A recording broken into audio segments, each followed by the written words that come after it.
Bismillahirrahmanirrahim. Innal hamdalillah nahmaduhu wa nasta'inuhu wa nastaghfiruh wa na'udzu billahi min shururi anfusina wa min sayyiati a'malina. May yahdihillahu fala mudilla lahu wa may yudlilhu fala hadiyalah.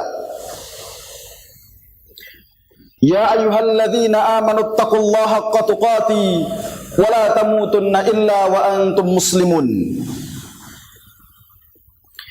Ya ayuhan nasu taqu rabbakumul ladzi khalaqakum min nafsin wahidah wa khalaqa minha zawjaha, amma ba'du, fa inna khairul hadits kitabullah wa khairul hadi hadi Muhammadin sallallahu alaihi wasallam wa syarrul umur muhdatsatuha wa kullu muhdatsatin bid'ah wa kullu bid'atin dhalalah wa kullu dhalalatin finnar. Jamaah sedang salat Jumat yang dimuliakan oleh Allah Subhanahu wa taala. Pada kesempatan yang agung ini, di masjid yang mulia ini, pada hari yang mulia ini pula, marilah kita tingkatkan kembali ketakwaan kita kepada Allah Subhanahu wa taala. Kita bertakwa kepada Allah Subhanahu wa taala salah satunya dengan selalu mensyukuri nikmat-nikmat yang diberikan oleh Allah Subhanahu wa taala. Kita syukuri nikmat itu dengan selalu jujur kepada Allah Subhanahu wa taala. Jujur, apa yang ada di hati kita itulah apa yang diucapkan oleh lisan dan dilakukan oleh anggota tubuh kita yang lainnya. Kita syukuri nikmat Allah Subhanahu wa taala pula dengan selalu berselawat pada hari yang mulia ini atas baginda besar Nabi besar Muhammad sallallahu alaihi wasallam. Ini merupakan cara-cara di antara kita bersyukur kepada Allah Subhanahu wa taala sebagai bukti ketaatan kita, ketakwaan kita kepada Allah Subhanahu wa taala. Jemaah sekalian yang dimuliakan oleh Allah Subhanahu wa taala, pada kesempatan yang agung ini ada sebuah hadis yang disampaikan oleh Rasulullah sallallahu alaihi wasallam. Hadis dari sahabat Abu Kabsyar diriwayatkan oleh Imam At-Tirmizi dalam sahihnya. Hadis ini disahihkan oleh Imam An-Nawawi, Imam Ibnu Hajar Al-Asqalani, dan disahihkan pula oleh Syekh Al-Albani,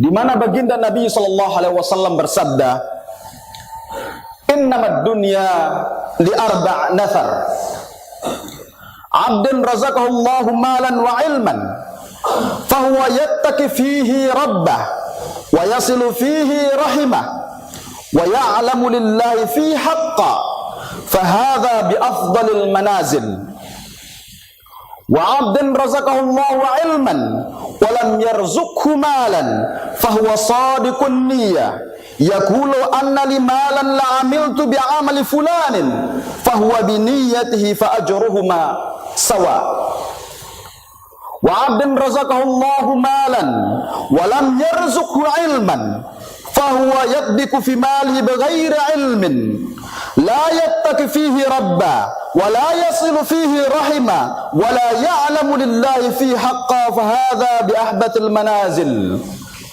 wa 'abdin lam yarzuqhu Allah malan wala ilman fahuwa yaqul law anna li malan la amiltu fihi bi amali fulanin fahuwa bi niyyatihi fabizruhuma sawa. Jamaah sedang salat Jumat yang dimuliakan oleh Allah Subhanahu wa taala.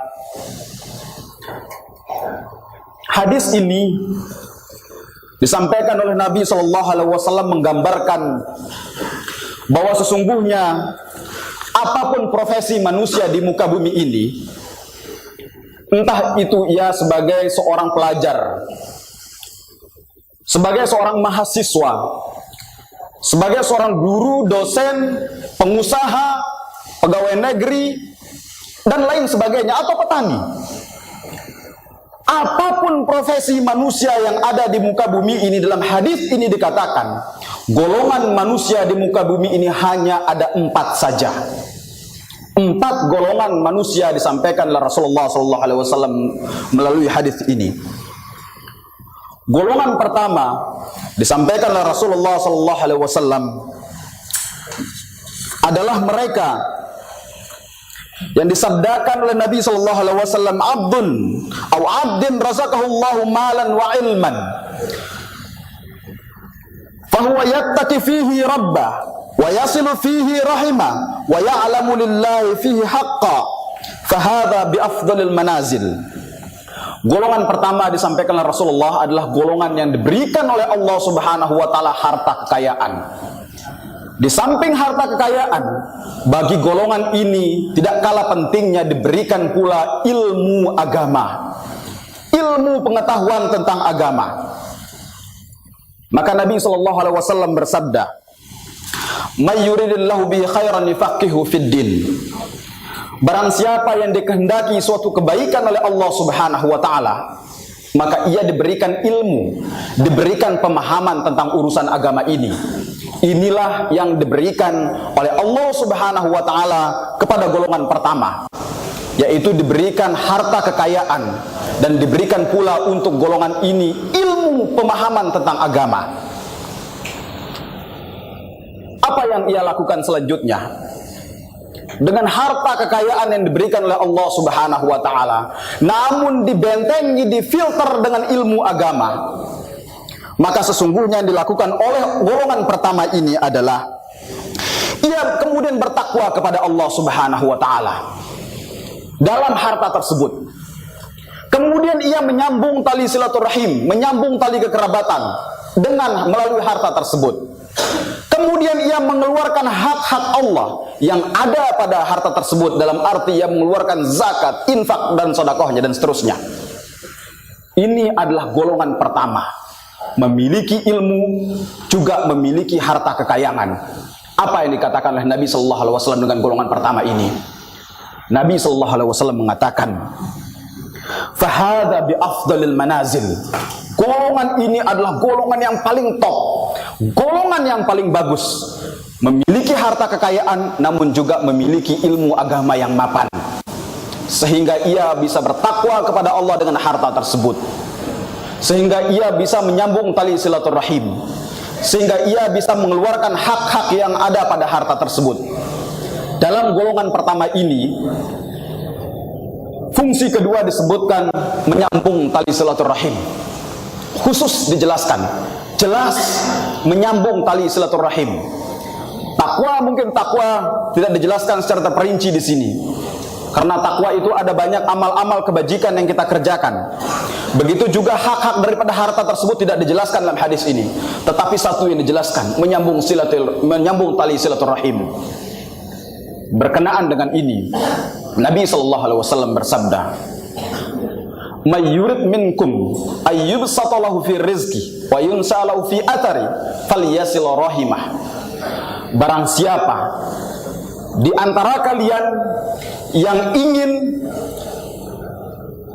diperluas rezekinya dan diperpanjangkan umurnya, kuncinya adalah selalu menjaga, menyambung tali persaudaraan antar sesama. Sehingga dalam golongan pertama ini dijelaskan secara khusus oleh hadis Rasulullah SAW tadi adalah menyambung tali silaturahim. Ada golongan kedua, jemaah sekalian, yang diberikan oleh Allah Subhanahu wa taala. Golongan kedua yang disampaikan dalam hadis ini adalah sabda Rasulullah SAW, "Wa 'abdin razaqahullah ilman wa lam yarzuqhu malan, fahuwa sadiqun niyyah, yaqul law anna li malan fa'amiltu bi'amali fulanin bi niyyatihi fa ajruhuma sawa." Golongan kedua yang ada di muka bumi ini disampaikan oleh Rasulullah adalah golongan orang-orang yang diberikan ilmu agama, namun orang ini tidak diberikan harta kekayaan oleh Allah Subhanahu wa taala. Tidak diberikan harta kekayaan, hanya ilmu agama yang diberikan. Namun apa yang terjadi? Dengan ilmu agama yang matang yang diberikan oleh Allah Subhanahu wa taala yang ia miliki, maka ia bertekad di dalam hatinya, Ia bertekad sambil mengucapkan, seandainya saya memiliki harta yang berlimpah sebagaimana yang diberikan kepada golongan pertama, saya akan melakukan sebagaimana golongan pertama itu lakukan. Saya akan bersedekah, saya akan berinfak, saya akan bertakwa kepada Allah dengan harta itu. Saya akan menyambung tali silaturahim dengan harta itu. Sabda Nabi selanjutnya, dengan niatnya yang tulus itu, fa ajruhuma sawa. Karena niatnya, tekadnya yang tulus itu, maka pahala dua golongan ini, golongan pertama dan golongan kedua adalah sama. Niat yang tulus. Hanya ia memiliki ilmu agama, tidak memiliki harta, jadi dia tidak berinfak, tidak bersedekah, namun ia berazam, bertekad, punya niat yang tulus. Kalau saya punya harta, saya akan melakukan sebagaimana golongan pertama lakukan. Pahalanya sama. Sabda Nabi ini disampaikan oleh Nabi. Jamaah sekalian yang dimuliakan oleh Allah Subhanahu wa taala.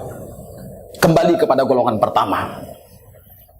Sahabat-sahabat sekalian, saudara-saudara sekalian, jemaah sekalian, mungkin pernah membaca atau mendengar tentang kisah sahabat Utsman bin Affan radhiyallahu an, tentang orang yang diberikan ilmu agama oleh Allah Subhanahu wa taala dan diberikan harta kekayaan yang berlimpah. Siapa yang tidak kenal seorang dermawan yang luar biasa, tidak ada tandingnya hingga zaman ini?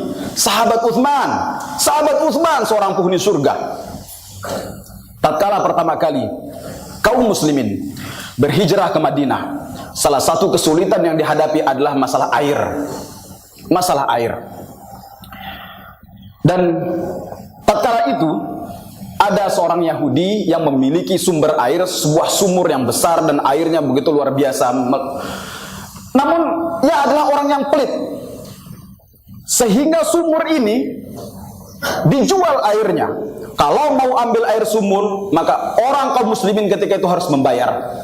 Maka dalam kesulitan seperti ini, sahabat Utsman berniat untuk membeli sumur tersebut.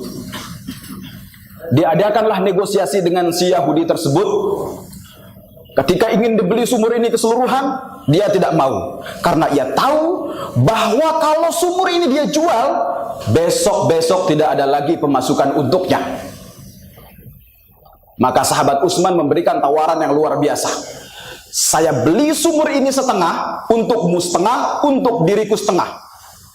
Apa yang dimaksudkan dengan setengah, jamaah sekalian yang dimuliakan oleh Allah Subhanahu wa taala? Yang ditawarkan oleh sahabat Utsman adalah, jika hari ini milik si Yahudi, maka besok milik sahabat Utsman. Hari ini boleh ia jual airnya untuk siapa saja yang mau ambil air di situ, tetapi besok adalah jatahnya sahabat Utsman ibnu Affan radhiyallahu anhu. Maka sepakat, sumur ini dibeli seharga kurang lebih ketika itu 20.000 dirham. Kalau saya tidak salah, mohon dikoreksi. Ketika tiba jatahnya sahabat Utsman ibnu Affan memiliki sumur ini, maka kaum muslimin diperintahkan untuk datang mengambil air sumur. Dan diperintahkan untuk mengambil jatah buat 2 hari. Supaya besok tidak lagi datang untuk membelinya. Apa yang terjadi besoknya? Tidak ada satupun kaum muslimin orang yang beli air ketika itu. Merasa keadaan yang seperti ini, ekonomi semakin menurun, maka si Yahudi menjual keseluruhan sumurnya kepada sahabat Utsman ibnu Affan radhiyallahu anhu. Sumur itu singkat cerita diinfakkan oleh sahabat Utsman kepada kaum muslimin. Pada masa khilafaan Bani Umayyah, masa khalifaan sahabat Utsman, sumur ini dipagar dan diperluas sehingga tumbuh pohon-pohon kurma yang sangat banyak, sehingga pada zaman kerajaan Arab Saudi yang sekarang kurang lebih ada 1550 batang pohon kurma yang tumbuh. Dari hasil buah kurma itu dijual ke pasar, dan hasilnya, uangnya ditabung ke bank setengah, dan setengahnya untuk fakir miskin, untuk yatim piatu dan duafa dan seterusnya. Sisanya yang ditabung ke bank ternyata lama-kelamaan membanyak, dan hasilnya ternyata bisa dibangun sebuah hotel bintang 5 yang ada di dekat Masjidun Nabawi. Subhanallah. Ini merupakan kejeniusan yang luar biasa dari orang-orang yang memiliki harta kekayaan dan memiliki ilmu agama. Maka pada saat ini kami mengajak kepada jemaah sekalian dan pada diri pribadi, kita luruskan niat kita. Bisa jadi kita tidak memiliki apa-apa, tidak memiliki harta kekayaan, tapi saat ini kita masih memiliki akal pikiran yang jernih. Luruskan niat kita, mari kita niatkan hidup ini. Kalau kita menuntut ilmu, maka kita niatkan lillahi ta'ala. Kalau kita seorang pekerja, kita niatkan lillahi ta'ala untuk menghidupkan keluarga kita. Semoga itu menjadi amal jariah yang nantinya menjadi pemberat timbangan amal kebajikan kita di akhirat kelak. Amin ya rabbal alamin. Golongan ketiga, abdin razaqahullah malan walam yarzuqhu ilman fahuwa yakhbitu fi malihi bighairi ilmin la yattaqi fihi rabbah wa la yasilu fihi rahimah wa la ya'lam lillahi fi haqqa. Golongan ketiga, golongan manusia yang diberikan kekayaan oleh Allah Subhanahu wa taala, namun sayang sekali golongan ini tidak diberikan ilmu pengetahuan, tidak diberikan ilmu agama yang kuat, sehingga ia tidak bertakwa kepada Allah dalam hartanya. Ia memiliki harta yang berlimpah tetapi digunakan untuk kemaksiatan. Ia tidak menyambung tali silaturahim, tali kekerabatan. Ia tidak mengeluarkan infak dan sedekah dari harta yang diberikan oleh Allah Subhanahu wa taala itu. Sungguh orang ini merupakan golongan yang paling bawah, yang paling jelek, yang paling hina. Karena ia memiliki fasilitas untuk bertakwa kepada Allah, tetapi ia tidak gunakan itu. Maka inilah orang-orang yang dikatakan sebagai orang kufur nikmat. Ada golongan yang lebih jelek, golongan yang keempat. Golongan keempat disabdakan oleh Nabi sallallahu alaihi wasallam, wa 'abdin lam yarzuqhu Allah malan wala ilman fahuwa yaqul law anna li malan la 'amiltu fihi bi 'amali fulan fahuwa bi niyyatihi fa bizruhuma sawa. Golongan yang keempat, miskin. Ia miskin harta, miskin ilmu agama. Apa yang terjadi?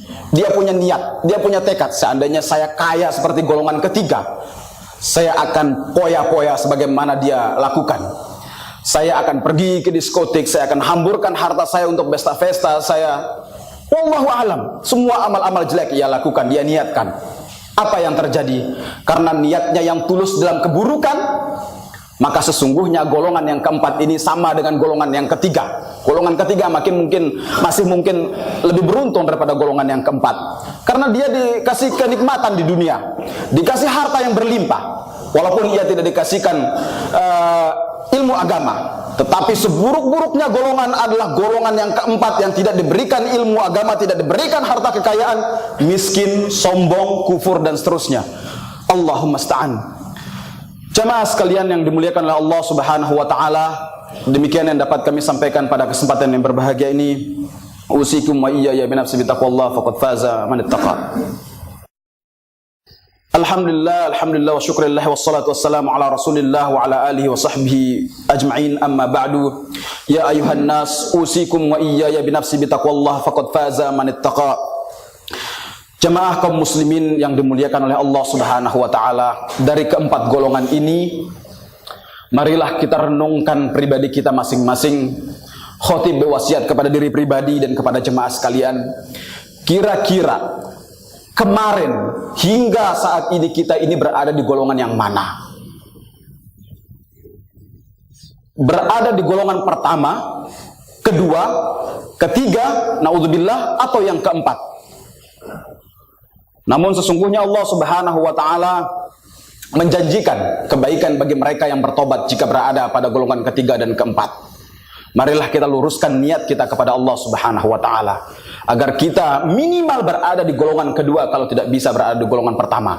Namun dalam Islam kita sangat-sangat dianjurkan berada pada golongan pertama, orang yang diberikan ilmu dan juga diberikan kekayaan yang berlimpah oleh Allah Subhanahu wa taala, karena ini merupakan tiket kita untuk bahagia di dunia ataupun di kehidupan akhirat. Jemaah sekalian yang dimuliakan oleh Allah Subhanahu wa taala, marilah kita berdoa kepada Allah Subhanahu wa taala agar kita diberikan ketakwaan oleh Allah Subhanahu wa taala dan diberikan niat yang lurus mata-mata lillahi taala. Innallaha malaikatahu yusalluna 'alan nabiyyi ya ayyuhalladzina amanu sallu 'alaihi wa sallimu tasliman katsira.